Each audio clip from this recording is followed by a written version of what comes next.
Bien, traumatismo raquimedular o trauma raquimedular. Tenemos que ver que aproximadamente el 5% de estos traumas se van a dar con un traumatismo craneoencefálico, ya que estos van a tener un trauma asociado o una lesión asociada en la columna. El 25% de estos pacientes en la lesión que tienen lesiones en la columna van a tener un traumatismo craneal leve. Y aproximadamente el 55% de esas lesiones van a ocurrir en la región cervical, aproximadamente un 15% en la torácica, el 15% en la unión toracolumbar y un 15% en la unión lumbosacra. Vamos a recordar que por anatomía tenemos nuestra columna vertebral, que tenemos nuestra columna cervical, la torácica o la dorsal, la lumbar y la sacra. Desde su vista anterior, posterior, lateral. Tenemos también lo que son nuestra médula espinal, que va a ser la continuación de nuestro sistema nervioso central, desde nuestro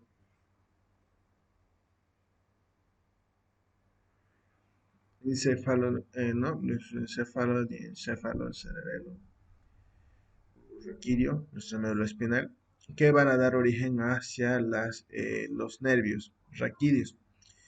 Por ejemplo, los nervios cervicales, los torácicos, los nervios cervicales van a ser del 1 al 8, porque acuérdense por anatomía que el primer nervio cervical va a salir por encima de la vértebra. Es por eso que si bien las vértebras son 7, pero los nervios son 8. Ya en la parte torácica tenemos los 12 nervios raquídeos, en la porción lumbar los 5 y en los nervios sacros 5 también. Vamos a ver que conforme va disminuyendo y conformándose toda nuestra columna vertebral, las vértebras van a ir modificando su estructura. ¿No? Aquí tenemos una vértebra cervical, una vértebra lumbar y una vértebra dorsal. A medida que va disminuyendo, vamos a ir observando que los cuerpos vertebrales van a ir ensanchándose y también las apófisis. Y vamos a ver que la porción desde la vista lateral, las apófisis van a ser de mayor tamaño por el peso que tienen que sostener. Dentro de la médula espinal vamos a ver que tenemos la sustancia gris, la sustancia blanca, y que de la sustancia gris y de la sustancia blanca van a salir nuestros nervios raquídeos. Tenemos nuestros ganglios que van a estar a continuación de nuestros nervios y tenemos las raíces anteriores y la raíz posterior. Y aquí en el centro que tenemos nuestro canal de Ley.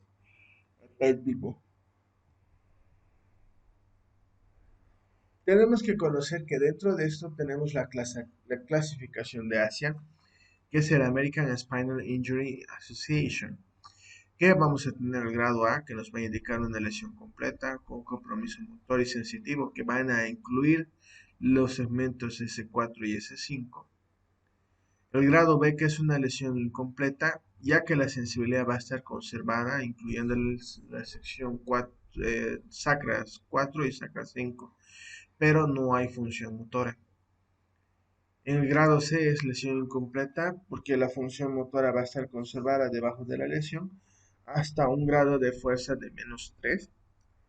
Un grado D va a ser una lesión incompleta. La función motora va a estar conservada por debajo de la lesión con un grado de fuerza mayor a 3. El grado E es normal. La función motora y sensitiva va a estar conservada. ¿Cuáles son los músculos que van a examinarse dentro de la evaluación de la fuerza muscular? Estas son las acciones, ¿no? La abducción del brazo, que vamos a evaluar el deltoides, el nervio circunflejo y el segmento C5. En la flexión del antebrazo, los bíceps, el nervio músculo cutáneo y el segmento C6.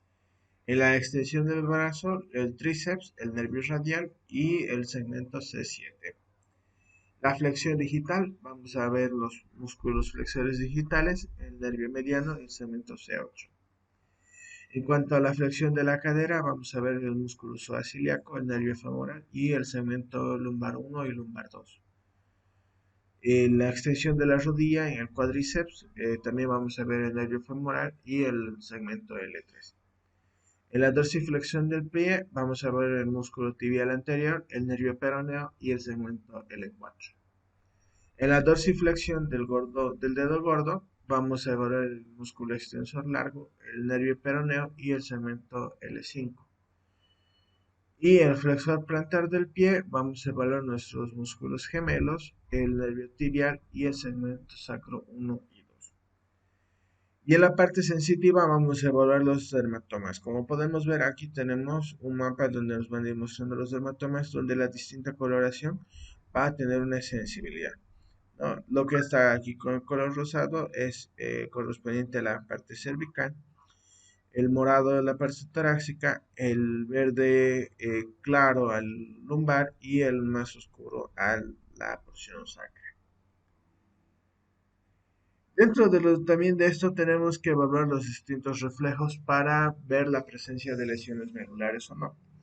Por ejemplo, para evaluar el segmento C5 y C6 vamos a ver el reflejo bicipital. Igual que el reflejo radial o supinador, para el segmento C7 y C8 cervicales, es el reflejo tricipital. De la dorsal 6 a la dorsal 11 torácica, vamos a ver los reflejos cutáneo abdominales.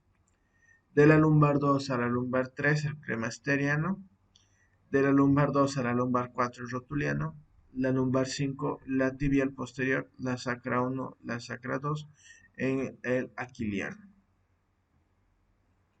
Vamos a decir que dentro del trauma raquimedular, una lesión primaria va a comprender porque el trauma inicial y la transgresión de la energía va a darse principalmente en el cordón espinal.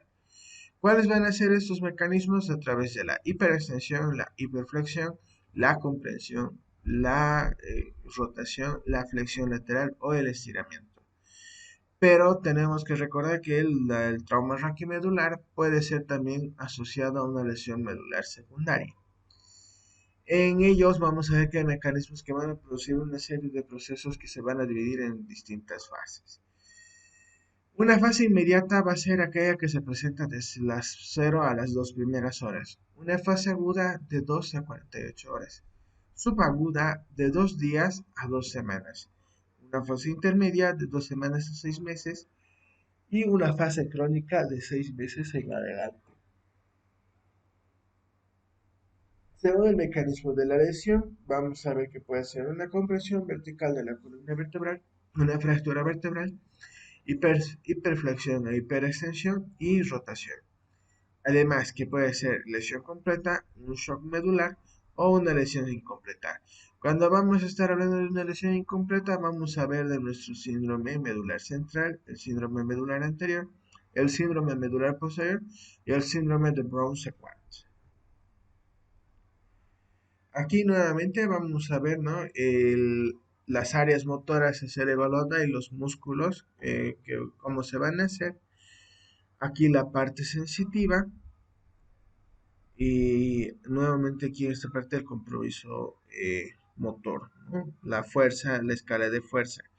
En que 0 vamos a decir que es una parálisis total. 1, que hay una contracción visible palpable. 2, hay un movimiento activo sin gravedad. 3, movimiento activo con gravedad, contra gravedad, perdón. 4, un movimiento activo con poca resistencia. 5, que hay un movimiento activo contra resistencia. Y NT, que es no evaluable. Ahora, un síndrome cordonal anterior o medular anterior, vamos a ver que es aquella parálisis con pérdida de sensibilidad termoalgésica. Esta sensibilidad va a ser profunda y la sensibilidad va a ser profunda y conservada. En el síndrome centromedular vamos a ver que se va a caracterizar por una parálisis flácica con termalgesia superior sin afectación de los miembros inferiores o de menor grado y espástica. Y el síndrome de Brown-Sequard va a ser una hemiplegia con hemianestesia propioceptiva homolateral y una hemianestesia termalgésica contralateral.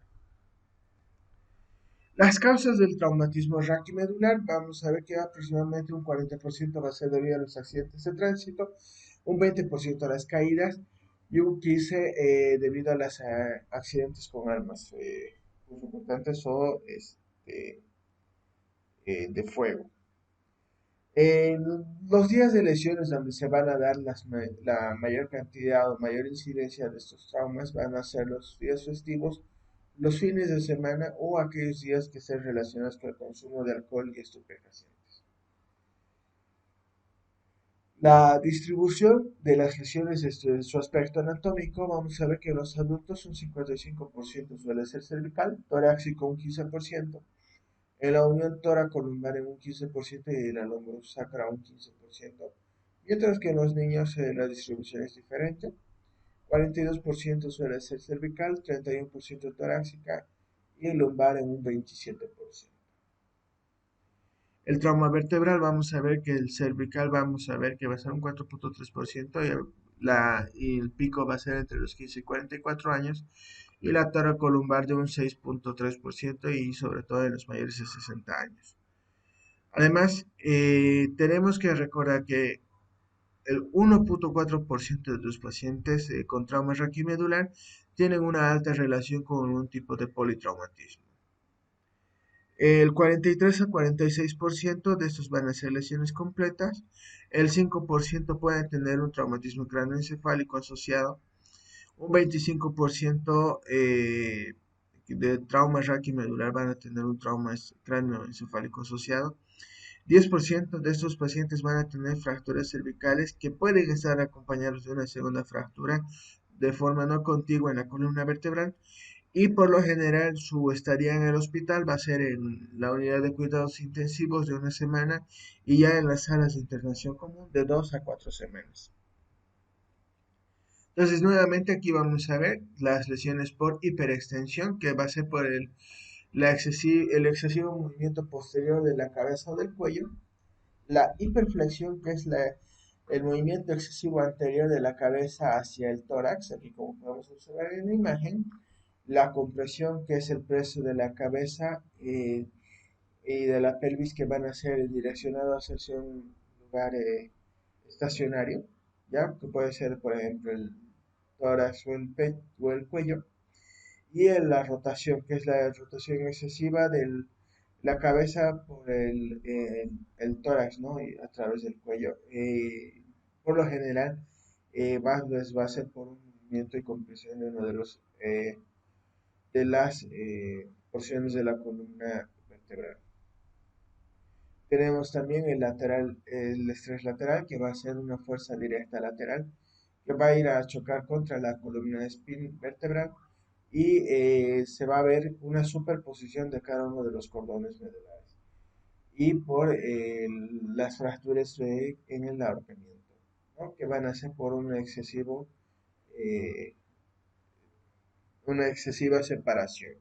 Y aquí vamos a ver que va a haber una ruptura de las cordones medulares. Bien. Dentro de la atención prehospitalaria tiene que tomarse en cuenta que tiene que hacerse la inmovilización. En esto vamos a tener que hacer la colocación de la cabeza en posición neutra, pero cuando vamos a dejar en la posición que está haciendo encontrar el paciente, si hay o se provoca espasmo en los músculos del cuello, hay un incremento del dolor, empieza a haber la aparición de síntomas neurológicos o hay un compromiso de la vía aérea. ¿Cuáles son los criterios para colocar el collarín espinal? Primero, que exista un mecanismo de lesión significativo o desconocido, el cual va a estar acompañado de dolor en la línea media cervical, va a haber la pérdida por lo menos de un punto en la escala de Glasgow. La presencia de una lesión mayor va a ser distractora o que pueda generar un dolor eventual en la lesión cervical. Hay la evidencia de intoxicación o consumo de alguna sustancia que puede modificar la conducta o el umbral del dolor. Hay la presencia de un déficit neurológico, por ejemplo, la presencia de parestesias, anestesias o disminución en la fuerza.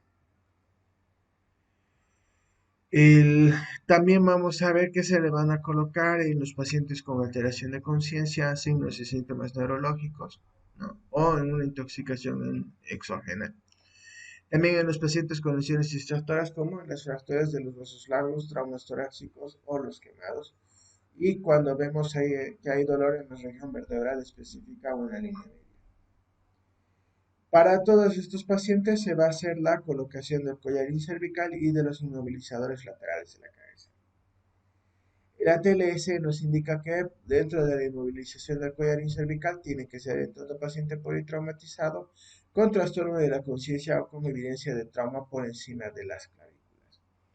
Y las guías neuroquirúrgicas de 2013 nos dicen la evidencia de nivel 2, que estos pacientes con evidencia de trauma raquimedular o una fractura vertebral que tengan un mecanismo de trauma peligroso, y en un nivel 3 que es el uso de collar cervical rígido y soportes laterales que tienen que estar adheridos a una tabla espinal.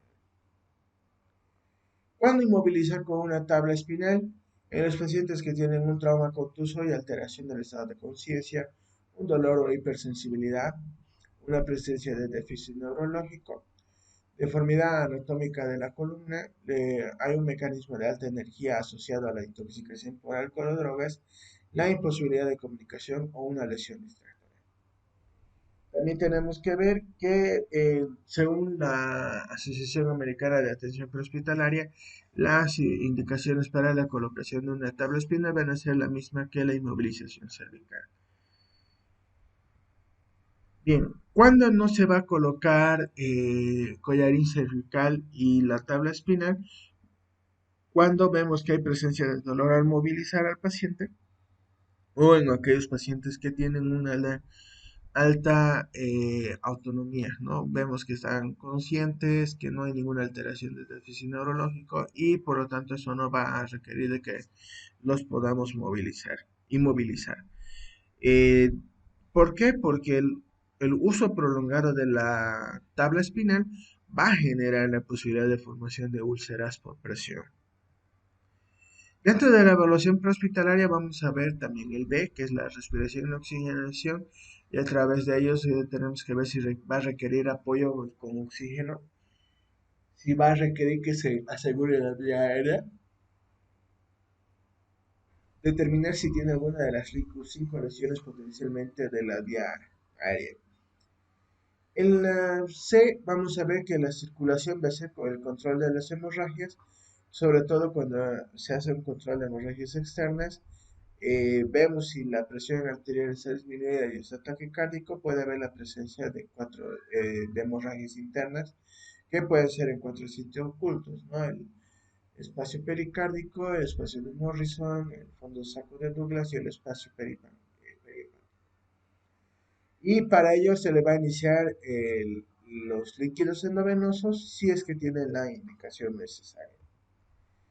Como habíamos visto, aquí tenemos la clasificación de Asia, donde vamos a ir evaluando cada uno de los segmentos de nuestro paciente, y generalmente esta evaluación va a ser realizada por el neurocirujano. Entonces, como habíamos visto, un trauma vertebral va a tener un trauma aproximadamente por ciento de las 55% de las cervicales, 15% torácicas, 15% toracolumbares y 15% lumbosacras. El traumatismo craneoencefálico suelen asociarse a un 5% de trauma vertebral. Hoy los traumas vertebrales se asocian en un 25% con trauma craneoencefálico. Cuando hay una alteración del estado de conciencia, nos va a dificultar el diagnóstico. Y tenemos que ver que aproximadamente un 5% de estos pacientes, 5% de estos pacientes, si hay un deterioramiento neurológico en el hospital, va a ser por isquemia o por una progresión del edema principalmente, o porque ha habido una excesiva manipulación o una inmovilización inadecuada. Es importante que una vez que el paciente ha sido inmovilizado, el mismo tiene que mantenerse hasta descartar la lesión vertebral, y la tabla espinal tiene que ser mantenida el menor tiempo posible por el riesgo de las úlceras cutáneas por presión que pueden desarrollar los pacientes.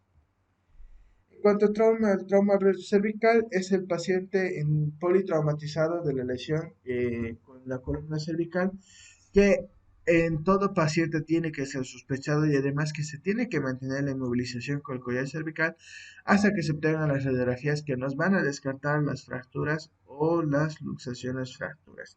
Y para ello está lo que es la inmovilización en bloque. Y recuerden que la inmovilización en bloque nos va a ayudar a nosotros a evitar de que las lesiones puedan empeorar. En cuanto al trauma de la columna y la médula espinal, en todo paciente politraumatizado, la manipulación no juiciosa y la movilización inadecuada van a causar lesión medular secundaria. Y además que se tiene que considerar la presencia de la lesión medular hasta que no se demuestre lo contrario. ¿Cuándo sospechar lesión en la columna vertebral?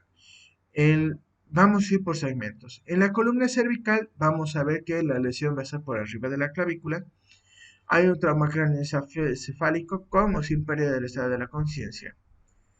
Para ver en la porción cervical torácica o lumbar tenemos que ver si es de un impacto en alta velocidad, si el paciente está inconsciente, es un paciente que tiene trauma múltiple, hay un déficit neurológico o si tiene dolor vertebral.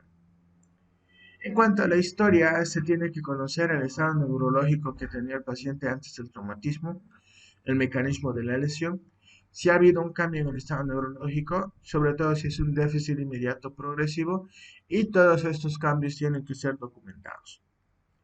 En cuanto al examen del paciente, se debe examinar en una posición neutral, no hacer ningún movimiento de la columna, no flexionar ni extender o rotar el cuello o el tronco. Tiene que ser trasladado e inmovilizado adecuadamente con el collar, la tabla y las bolsas que puedan estar sujetando o dándonos la posición de seguridad del paciente. La evaluación vertebral va a ser por palpación completa en la posición supina o en una rotación mínima y tiene que ser realizado mínimo por 4 personas. Tres que van a hacer la rotación en bloque y el examinador que se va a encargar de verificar la columna vertebral. Se va a buscar dolor si hay la sensación de sensibilidad anormal, depresión o la presencia de algún espolón óseo. En cuanto a la evaluación neurológica, se va a hacer la fuerza muscular, viendo el tracto córtico espinal, la sensibilidad del tracto espinotalámico y las columnas posteriores, los reflejos y si hay una disfunción autonómica. Por ejemplo, se va a hacer la palpación entre el esfínter rectal, se va a ver el esfínter urinario y si hay priapismo.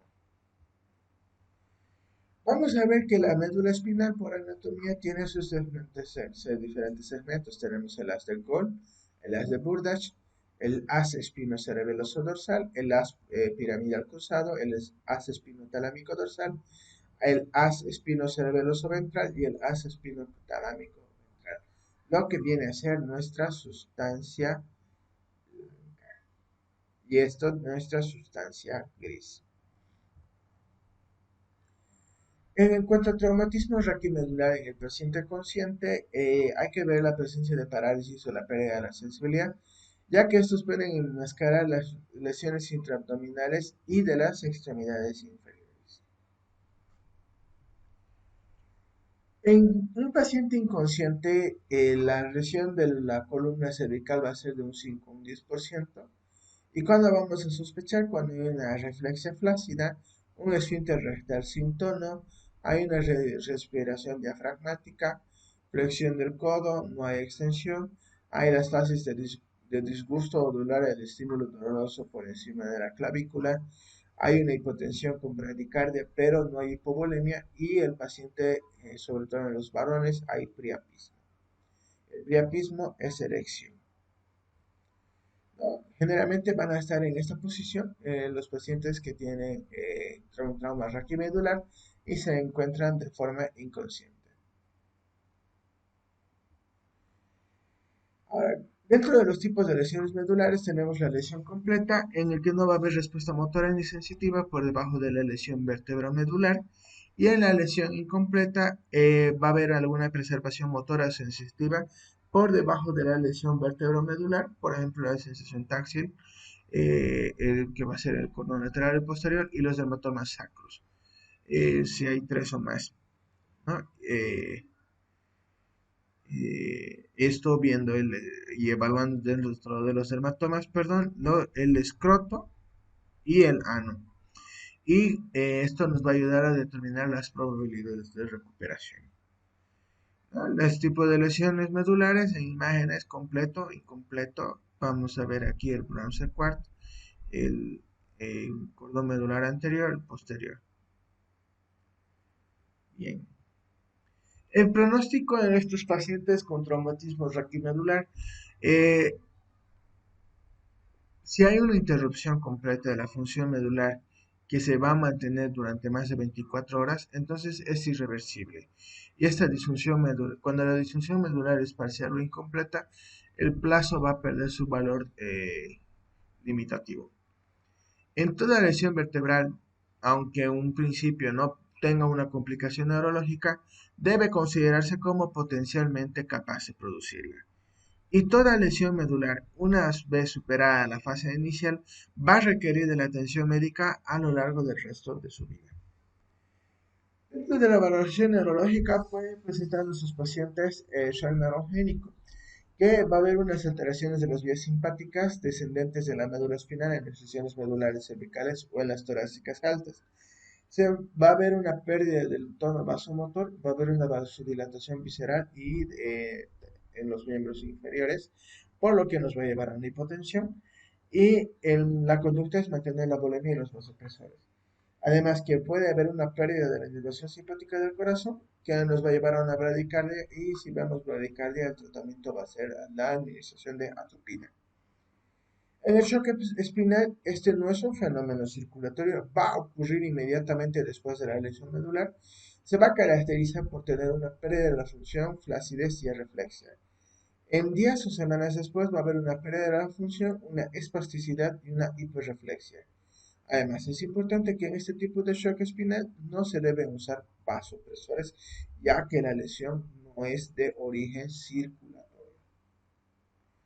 En cuanto a la evaluación vertebral, tenemos que ver si hay presencia de dolor, edema, equimosis, si es sensible, si hay algún espasmo muscular, deformidad, la posición de la cabeza, si hay una desviación de la tráquea o la presencia de un hematoma. En cuanto a la valoración neurológica, los otros sistemas que tienen que ser evaluados es los pulmones para ver si hay una ventilación inadecuada, la evaluación abdominal que puede estar la parte comprometida, sobre todo en los pacientes traumatizados, y si hay hallazgos físicos alterados, ¿no? Se tiene que hacer un seguimiento. Para la técnica de la radiografía de la columna cervical, lo que se tiene que hacer es usando el collarín cervical y la tracción de los miembros superiores.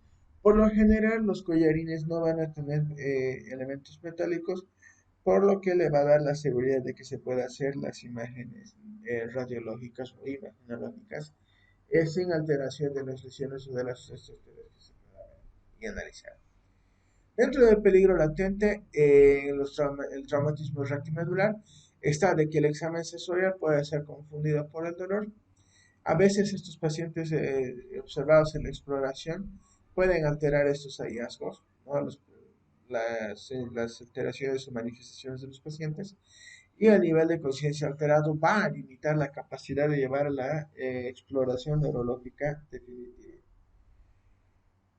Para realizar las imágenes o los estudios imagenológicos de columna, tenemos una normativa. En los pacientes que están despiertos, alertas, sobrios y neurológicamente normales y además que no tienen dolor en el cuello y aumento de la sensibilidad en la línea media, se les va a hacer con total seguridad. Además de que esto es improbable de que puedan tener una fractura o una inestabilidad de la columna cervical, ¿no? Sobre todo en los pacientes que están en posición supina, se va a hacer el retiro del collar cervical y se va a palpar la columna. Si no existe el malestar significativo, se le va a preguntar al paciente si puede mover voluntariamente el cuello de un lado a otro lado. Y es importante que si no puede, no se lo tiene que forzar, porque si se lo fuerza, puede llegar a generar cualquier tipo de lesión medular. La radiografía de la columna cervical va a estar indicada en todos los pacientes politraumatizados que van a manifestar dolor en la línea media del cuello, dolor a la palpación, en déficit neurológico relacionado a la columna cervical, hay una alteración del nivel de conciencia o un mecanismo significativo con lesión distractora en el cual exista la sospecha de intoxicación. Dentro de las indicaciones para realizar las radiografías torácicas o lumbares van a ser las mismas que son utilizadas para la columna cervical. Si está disponible, se puede utilizar la tomografía de columna torácica y lumbar eh, modalidad de estudio inicial, ya que las radiografías simples AP y lateral, junto a la tomografía con cortes finos de las áreas sospechosas, van a detectar más del 99% las lesiones inestables. En cuanto al manejo general de estos pacientes, tiene que hacerse, como habíamos visto, la inmovilización, ¿no?, del paciente, la administración de líquidos intravenosos, medicamentos y el traslado del lugar del accidente hacia los hospitales. Además que todo paciente con sospecha de lesión de la columna tiene que ser inmovilizado por encima y por debajo del sitio donde se sospecha que existe la lesión hasta que las radiografías puedan descartarnos la presencia de fractura o no.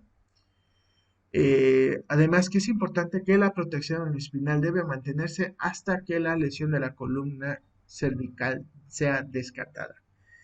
En cuanto al movimiento seguro o la rotación del paciente con una lesión espinal inestable o potencialmente inestable, requiere de la planificación y la asistencia de 4 o más personas dependiendo del tamaño del paciente, y es esto lo que vemos en la inmovilización y rotación en bloque. En cuanto al manejo con los líquidos intravenosos, deben ser administrados de la misma forma que se hace la reanimación en los pacientes con cualquier tipo de trauma. Si no hay la sospecha o la detección de una hemorragia activa, la persistencia de la hipotensión nos va a hacer pensar en un shock neurogénico. Los pacientes que tienen un shock hipovolémico normalmente van a ser taquicárdicos, mientras que en un shock neurogénico estos van a tener bradicardia. Si la presión arterial no mejora tras la administración de los líquidos, va a indicarse el uso, pero de forma cautelosa, de los vasopresores. Por ejemplo, la fenilefrina, dopamina o norepinefrina. Además, la administración excesiva de líquidos puede causar un edema agudo de pulmón en los pacientes que tienen un shock neurogénico, porque acuérdense que el shock no es de origen circulatorio. Y cuando el estado de la bulimia es incierto, puede ser útil el empleo de monitoreo invasivo, por ejemplo, el catéter venoso central, ¿no?, para medir la presión venosa central. Y siempre se debe insertar una sonda vesical para poder calcular el gasto urinario y prevenir la distensión vesical en caso de que existiese algún tipo de lesión medular. Vamos a ver aquí unas imágenes, por ejemplo, en una radiografía de columna cervical. Vamos a ver que es adecuada cuando está esta es una vista lateral y hay una tracción de los miembros superiores, perdón. Inadecuada aquí porque no se puede valorar las 8 vértebras cervicales, los hombros están superpuestos a la imagen y además de que hay una ligera rotación del paciente. No tenemos dentro de las guías radiológicas, tenemos que medir el diámetro anteroposterior del canal espinal, el contorno y el alineamiento de los cuerpos vertebrales que tienen que ser de forma simétrica, como podemos observar aquí en la imagen. Tenemos que observar si hay desplazamiento de fragmentos óseos, si hay la presencia de fracturas o inflamación de los tejidos blandos, ¿no? Además que la que nos va a ser mucho más útil para todo ello es la radiografía lateral de la columna cervical. Vamos a ver también la simetría de los pedículos, ¿no? La altura de los espacios intervertebrales, el alineamiento de las apófisis espinosas, vean aquí las apófisis espinosas cómo están alineadas, y la forma y el contorno de los cuerpos vertebrales, ¿no? Aquí tenemos una vista lateral y una anteroposterior de la columna torácica y la columna lumbar. Tenemos que ver que dentro del trauma raquimedular tenemos que ver que puede estar asociado a la fractura del ahorcado, la espondilolitesis traumática del axis. Eh, el mecanismo de la lesión va a ser por una hiperextensión de la compresión axial, se va a producir en la pars intercuralis, ¿no?, en el istmo. Generalmente estas pueden ser estables y el déficit neurológico va a ser raro, y la fusión de estos va a ser sobre todo en los pacientes que tienen inmovilización aproximadamente un 90%. Además, que hay 3 tipos de fracturas de ahorcado, el tipo 1, el tipo 2 y el tipo 3, ¿no? En el tipo 1, que la fractura va a ser de 3 milímetros, menor a 3 milímetros y no va a haber desplazamiento. En la tipo 2 va a ser mayor a 4 milímetros y hay angulamiento de 11 grados, mayor a 11 grados, ¿no? Entre esos espacios intervertebrales. El tipo 2A, que va a haber una mayor de separación y va a haber mayor angulamiento, y el tipo 3, que ya van a ser superpuestos uno sobre otro. Las indicaciones para el tratamiento quirúrgico en las fracturas de la ahorcado va a estar sobre todo la imposibilidad de la reducción de la fractura, una falla de la inmovilización externa para prevenir los movimientos del foco de la fractura, una herniación discal traumática de la porción cervical 2 y 3 con compromiso medular. Hay una falla en la fusión evidenciada en la radiografía dinámica, y la técnica quirúrgica consiste en la función de la columna cervical 2 y la 3, perdón, de la vértebra cervical 2 y 3, y a veces puede ser de la cervical 1 hasta la 3, y muy raras veces hacia la parte del occipital.